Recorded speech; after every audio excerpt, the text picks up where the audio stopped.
Uncommon Sense with the Senior Delinquents.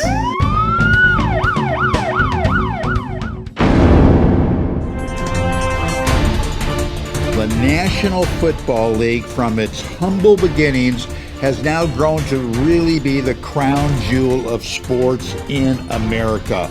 You know, like the league has grown, so have the players. They've become bigger, they've become stronger, they've become faster. But is bigger really better than a sport that is inherently violent? Welcome to another edition of Uncommon Sense with the Senior Delinquents. I'm Dennis Silvers here in Las Vegas, being joined by my great co-host, Jamie McWilliams from the Sunshine State. Well, it used to be the Sunshine State in Tampa, Florida.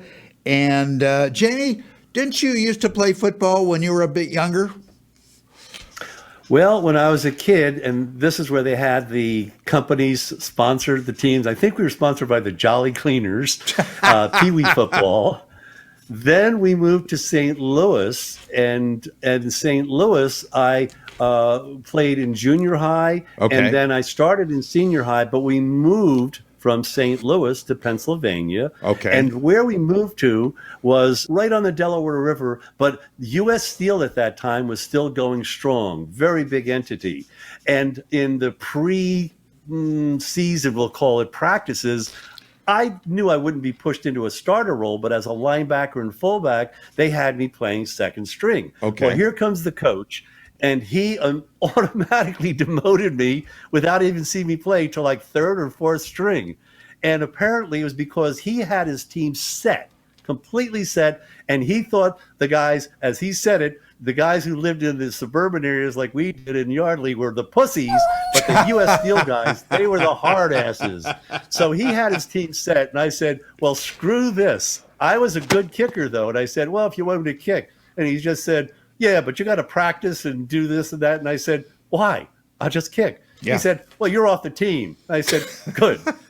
They went down to the season, the last game playing Neshaminy, which had at that time the longest undefeated streak in the country. Wow. And they lost by a missed field extra goal point at the end of the game. I walked by him and smirked at him, and I was waiting for him to lunge at me. Oh, so my gosh. I was a delinquent then, and I was glad of it. There you go. There you go. Were you a player, Dennis? I never got into football. I was more the table tennis guy, the shuffleboard. I didn't like being hit, you know, and that kind of stuff. But perhaps with the huge revolution, Jamie, and you know about it, in equipment, it's amazing. Do you know that they had no face masks? They wore leather helmets up until the end of the 40s, if you could believe that, before they went to plastic. Amazing. In the 60s, that's when they brought in the face mask. Something that's intended to protect.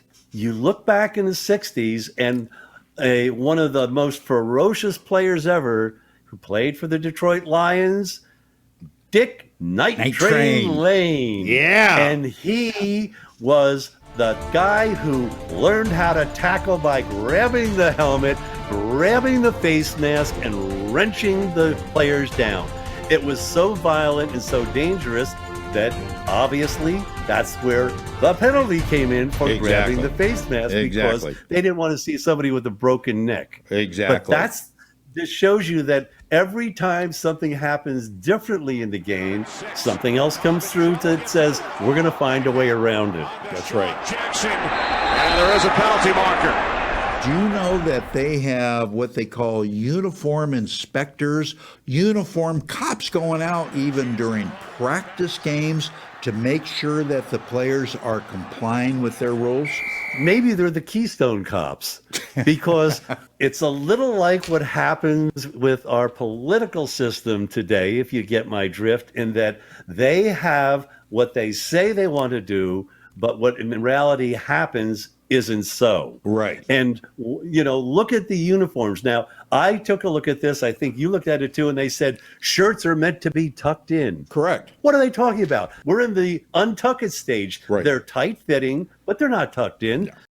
they still say the stockings are supposed to be the white sock up to mid-calf, and then the team colors after that. Right. Are you kidding me? Yeah, yeah. A lot of these guys, it looks like old-time football. So you just wonder what they say they want to do, what the players end up doing are really two different things. That's very true. The NFL, they want uniform compliance to create a professional appearance, not only for the fans, but also for their sponsors. They banned the overbuilt face mask unless a player can provide them with medical proof that they really, really need it. They're saying that you're supposed to have knee pads, you're supposed to have thigh pads. Correct. But it's a joke. They're playing in shorts. Yes. There's nothing on it. And in fact, today, little bit of irony, back at the Valspar Championship, I interviewed Rondé Barber, future Hall of Famer, one of the top players ever, defensive cornerback. Yeah. And I asked him about, these guys are running all over the field without these pads. I don't get it. I thought it was regulation. And by the way, ironically, I saw Rondé. I had lunch with him sitting across with me at the original Hooters today because the Valspar does a media type of an event. Oh, my God, that's listen great. to what he had to say about this when I interviewed him. It's really pretty interesting. So I remember when I was playing, though, I didn't wear any pads. I didn't have thigh pads. I didn't have knee pads. I don't know if that was a trend when I was doing it or it's more comfortable. As far as wide receivers and DBs, you don't get a lot of hits into the thigh board. Did you ever take a hit to the helmet on your knee just going down? Yeah. Those hits happen all the time, but you recover from them. You're a primed athlete, so you should be able to take a couple of hits. You got to follow the rules. You've been in a locker room where you've seen the mock-up guy. There's always a guy in every locker room with his pads, knee pads, thigh pads, and what you're supposed to look like. Now, I think that's left up to interpretation by the players. Hey, there's always ways to bend them a little bit to your needs. I've never seen them stop a game and say your socks are too long, your shorts are too high. But here's something that really did shock Rondé. They did studies, and I saw this as a youngster growing up when they talked with the space program. They talked about how violent a game is football. And they showed the amount of G-forces when they went up into space.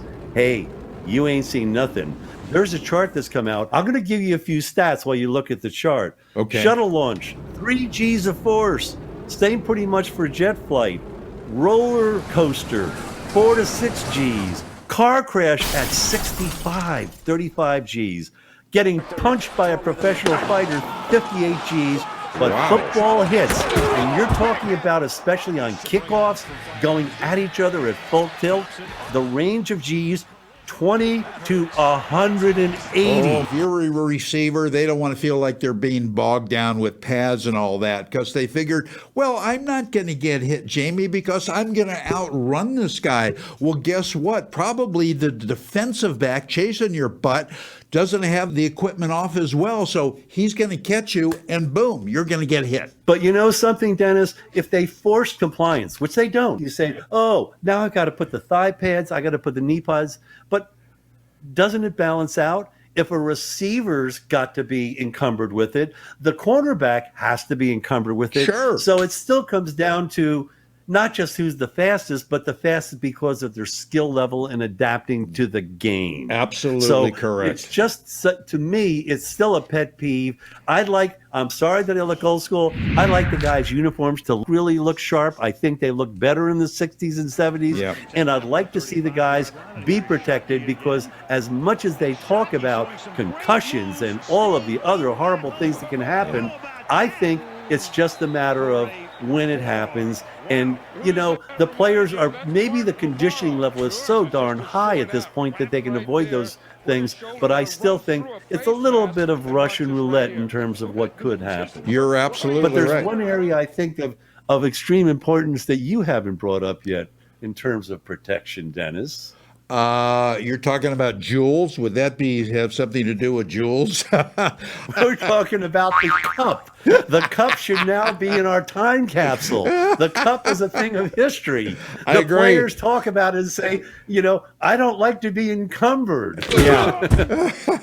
I think we've taken on a little bit of the National Yeah. Football League in a big way here. Yeah. But yeah. let's promote ourselves for a moment. All right, please go to our website, seniordelinquents.com. We have all of our shows there. You can also get us online. You can get us on YouTube. You can get us on Rumble. So we're trying to be all over the place, Jamie. Well, Dennis, I think we've covered what really needs to be corrected in football, but I've got my own protection.